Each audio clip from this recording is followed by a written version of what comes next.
بسم اللہ الرحمن الرحیم۔ مدت بعد میری ملاقات اپنے کلاس فیلو جمشید سے ہوئی۔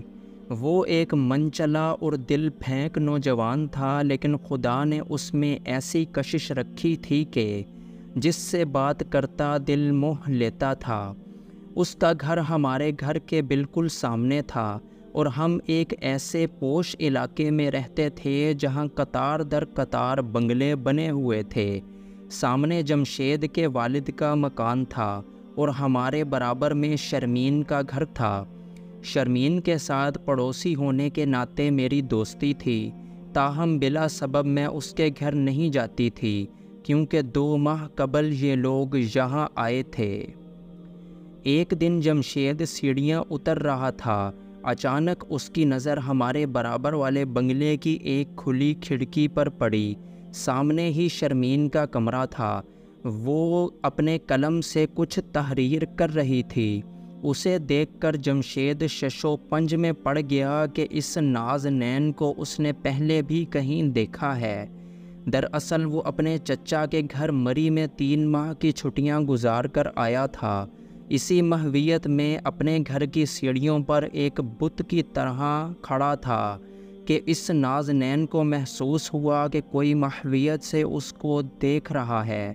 تبھی اس نے چونک کر سیڑھیوں کی جانب دیکھا۔ چہرہ اوپر اٹھانے سے اس کے حسن کا پورا چاند جمشید کی نگاہوں میں نور کی چکا چوند برسا گیا۔ خوبصورت نقوش کے ساتھ سیاہ زلفیں کمر تک پھیلی ہوئی تھیں۔ موزوں قامت اور چھریرا بدن، غرض کہ اس کا وجود انتہائی دلکش تھا۔ وہ اس لمحے پہچان نہ سکا کہ یہ لوگ اس کے پرانے والے مکان کے برابر رہا کرتے تھے، تقریباً 10 سال پہلے۔ جمشید بھول گیا کہ باہر کس کام سے جا رہا تھا اور واپس اپنے کمرے میں آ گیا۔ اپنی الماری کھول کر پرانی البم نکالی اور شرمین کی 10 سال قبل والی تصویر ڈھونڈ کر غور سے دیکھنے لگا۔ سوچا کہ کہیں نگاہیں دھوکہ تو نہیں کھا گئیں، یہ وہی ہے جس کی سالگرہ پر اس نے یہ تصویر بنائی تھی یا کوئی اور ہے۔ ان دنوں وہ میٹرک کا طالب علم تھا۔ وہ حیران تھا کہ یہ لوگ یہاں آ کر بس گئے اور اسے خبر تک نہ ہوئی۔ اس نے کبھی شرمین یا اس کے گھر والوں کو آتے جاتے نہیں دیکھا تھا۔ عرصہ سے واقفیت کے سبب اس کا جی چاہا کہ جا کر شرمین کی والدہ سے ملے، جن کو وہ آنٹی نشاط کہا کرتا تھا۔ ان سے ملنا کوئی مشکل مسئلہ نہ تھا، لیکن یہ ممکن تھا کہ شرمین کی شادی ہو چکی ہو اور وہ اپنے والدین کے بجائے شوہر کے ہمراہ رہتی ہو۔ وہ بچپن سے اس لڑکی کو پسند کرتا تھا، اس کی صورت اسے اچھی لگتی تھی۔ یہ پسندیدگی خیالات کی پاکیزگی تک تھی۔ وہ ایک کم سن لڑکا تھا اور شرمین بھی ایک معصوم لڑکی تھی۔ یہ ایک دوسرے کے گھر جاتے اور باتیں بھی کر لیا کرتے تھے۔ ان کے بزرگ اس بات کو برا نہیں جانتے تھے۔ اب جمشید کے سامنے ایک سوال تھا کہ اس تک رسائی کیسے حاصل کی جائے۔ وہ شرمین سے ملنے اور بات کرنے کے لیے بے چین تھا۔ وہ اس جذبے کو نہیں پہچان پا رہا تھا کہ آیا یہ محبت تھی یا پرانی جان پہچان کی کشش۔ اب وہ سامنے والے گھر میں تھی تو قریب ہی تھی۔ وہ دن اس نے اضطراب میں کاٹا۔ دوسرے روز پھر سیڑھیاں اتر رہا تھا کہ شرمین کھڑکی میں نظر آ گئی اور اس کو دیکھ کر مسکرا دی۔ مسکراہٹ کچھ ایسی تھی جیسے کہتی ہو کہ میں تمہارے چکر میں آنے والی نہیں ہوں۔ ندامت کے احساس سے وہ بجھ سا گیا۔ سوچا کہ یہ وہی شرمین ہے یا اس سے ملتی جلتی صورت والی کوئی اور لڑکی، مگر وہ یہ سوال کس سے پوچھتا؟ مجھ سے پوچھنا چاہا، مگر میں نے اس کے سوال کو ہنسی میں اڑا دیا کہ پڑوس کی لڑکیوں سے دوستی کا یہ بہانہ تمہارا اچھا ہے، اپنی راہ لو۔ وہ کھسیانہ ہو کر چل گیا اور دوبارہ مجھے فون نہیں کیا۔ ایک ہفتہ یوں ہی اضطراب میں گزر گیا۔ جمشید کوئی کام نہ کر پا رہا تھا۔ اس کے اور شرمین کے درمیان فاصلہ جوں کا توں تھا۔ وہ اس الجھن سے ہر صورت نکلنا چاہتا تھا۔ اس کی یہ کیفیت غیر فطری نہ تھی۔ یہ صورت جو اس کے دل پر اثر کر گئی تھی اس لیے بھی زیادہ اہم تھی کہ وہ ابھی تک غیر شادی شدہ تھا۔ اب وہ کافی بدل گیا، دوستوں میں تو گزارنے کے بجائے خاموش خاموش رہنے لگا۔ مجھے لگا اگر یہ وہی شرمین نہ تھی تب بھی وہ اس کو چاہنے لگا تھا۔ جمشید نے مجھ سے 2-1 بار شرمین کے بارے میں پوچھا اور کہا میں اس سے شادی کرنا چاہتا ہوں۔ میں نے کہا اپنی والدہ کو بھیج کر ان کے گھر سے معلومات لے لو، میں کیا بتا سکتی ہوں۔ دراصل میں شرمین کے بارے میں اس سے مزید بات چیت نہ کرنا چاہتی تھی۔ مجھ کو جمشید پر بھروسہ نہ تھا۔ احتیاط کا یہی تقاضا تھا کہ اس معاملے میں درمیان میں نہ آؤں کہ ہمارا بھی پڑوس کا معاملہ تھا۔ ایک بار شرمین کا بوڑھا ملازم گیٹ پر مل گیا۔ جمشید نے اسے آواز دے کر روکا اور پوچھا کہ تمہاری بیگم صاحبہ کا نام کیا ہے؟ نہ جانے وہ کیا سمجھا اور جمشید کو حقارت سے گھورتا ہوا گھر کے اندر چلا گیا۔ ایک دن میں خالہ کے گھر سے اپنے گھر جا رہی تھی کہ وہ مجھے گلی میں مل گیا اور پوچھا تم نے شرمین کے بارے میں نہیں بتایا؟ میں نے تو اس کے گھر سے کبھی کسی کو نکلتے یا اندر جاتے نہیں دیکھا۔ اگر وہ شادی شدہ ہے تو کیا اس کا شوہر کہیں باہر رہتا ہے؟ میں زیادہ اس کے بارے میں نہیں جانتی، وہ نئے لوگ ہیں، ہمارا آنا جانا بس سلام دعا تک تھا۔ آخر تم کو اس لڑکی سے اتنی دلچسپی کیوں ہے؟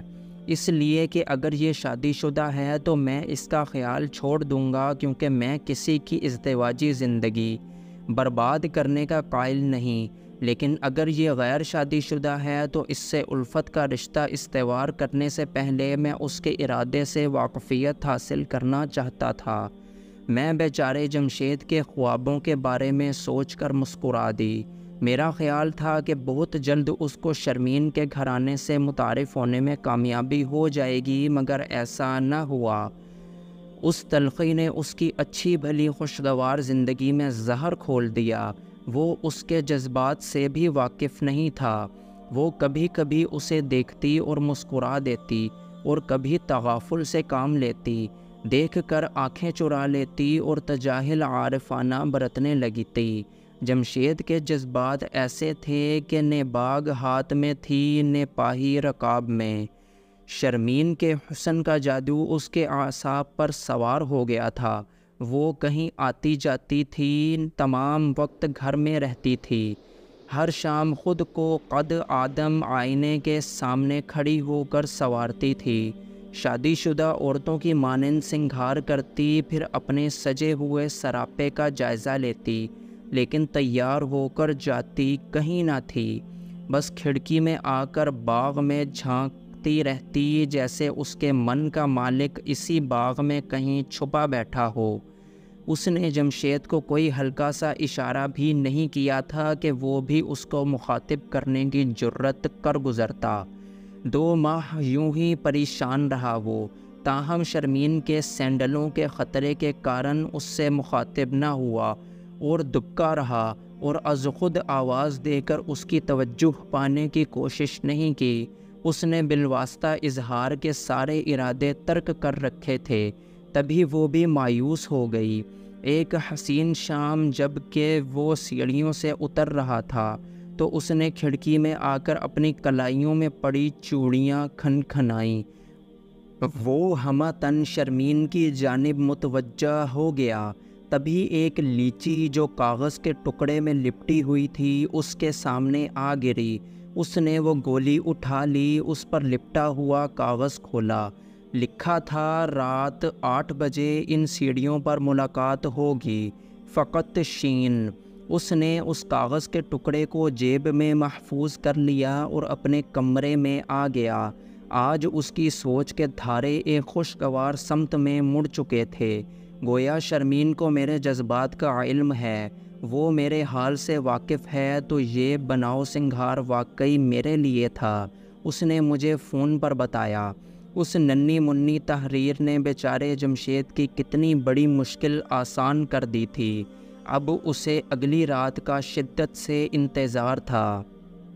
دوسری شام آ گئی۔ شرمین کے خیالوں میں گم عمدہ لباس زیب تن کر کے اس نے آئینے میں اپنا جائزہ لیا اور بن سون کر جب اپنے کمرے سے نکلا تو رات کے 8 بج رہے تھے۔ اندھیری رات تھی۔ وہ سیڑھیاں اترا، سامنے گیٹ کا دروازہ کھل گیا۔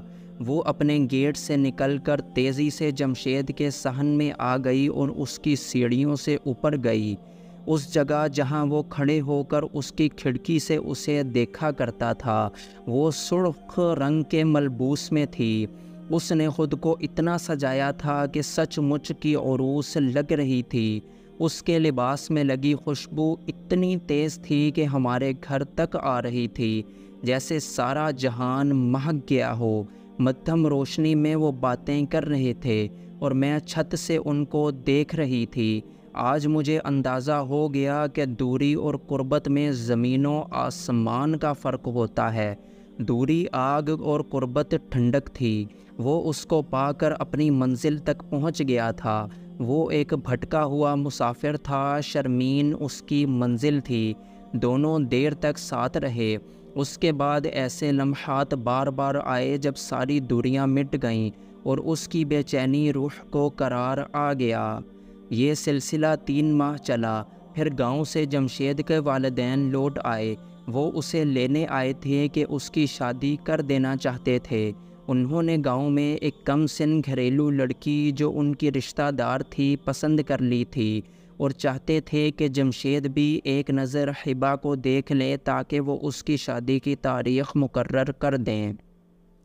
ماں باپ کے اصرار پر اسے جانا ہی پڑا۔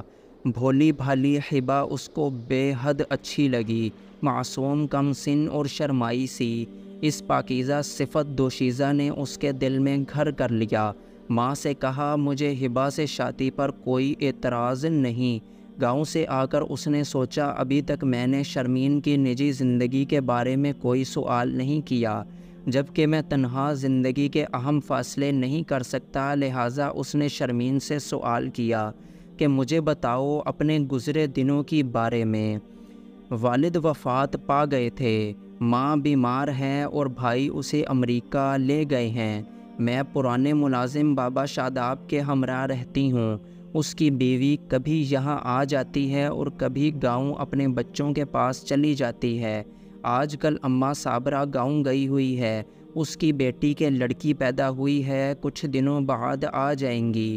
تمہاری منگنی ہو گئی کیا؟ یہ بڑا اہم سوال تھا۔ اب اس گتھی کو سلجھانا لازم تھا۔ تب شرمین نے تفصیل سے بتایا کہ منگنی نہیں، میرا نکاح ہو چکا ہے۔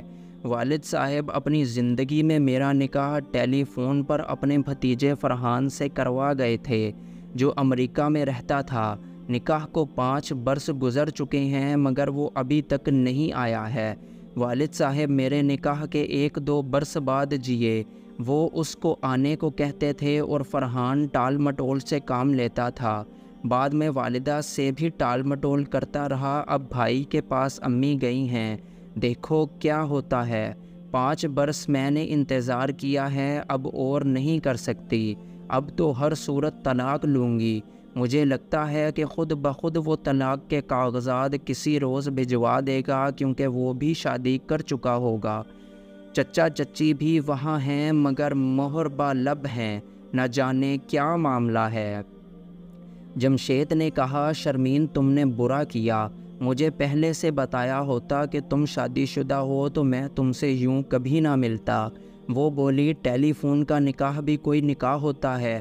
اس کے باوجود میں نے 5 برس تو انتظار کیا، اور کتنا کروں گی؟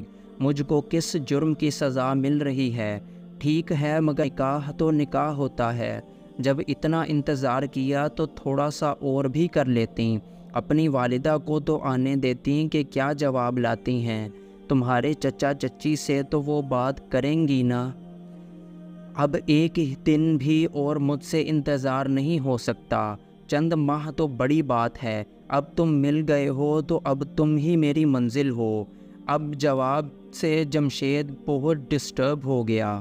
وہ سخت شش و پنج میں تھا کہ ماں کا فون ملا، میں نے تمہاری شادی کی تاریخ رکھ دی ہے، فلاں دن پہنچ جاؤ۔ وہ گھبرایا، شرمین سے کچھ کہنا چاہتا تھا مگر کہہ نہیں سکتا تھا۔ ادھر ماں منتظر تھی جس کا بیٹے پر بہت حق تھا۔ کافی سوچ بچار کے بعد اس نے فیصلہ کر لیا کہ ماں کو مایوس نہیں کرنا چاہیے، گاؤں جانا ہی چاہیے۔ دوسری شام وہ بھائی سے ملنے ہمارے گھر آیا اور مجھ سے کہنے لگا، گاؤں جا رہا ہوں، ماں نے شادی کی تاریخ ٹھہرا دی ہے، پتہ نہیں شرمین کو فراموش کر بھی سکوں گا یا نہیں۔ تبھی نظر اپنے گھر کی جانب کی جہاں شرمین کھڑکی میں موجود تھی۔ اس نے اشارہ کیا کہ وہ رات کو اس سے ملنے آئے گی۔ رات کے 8 بجے میں اپنے کمرے کی کھڑکی میں ہوا لینے آئی۔ میں نے دیکھا اس کے گھر شرمین آ گئی تھی۔ وہ ایک دوسرے سے اچھی طرح واقف تھے۔ تھوڑی دیر پہلے اس کو فراموش کر دینے کے بارے میں مجھ سے باتیں کر رہا تھا، اس سے شادی سے معذرت کی بات کر رہا تھا، لیکن اب اس کے سامنے ایسی بات کرنے کی ہمت نہ تھی۔ وہ اس کے ساتھ سرد مہری سے بات نہ کر پا رہا تھا۔ وہ بے حد اداس اور چپ چاپ تھا۔ شرمین کی میٹھی باتیں، اس کی کوئی آواز اس کے کانوں میں پہنچ نہ پا رہی تھی۔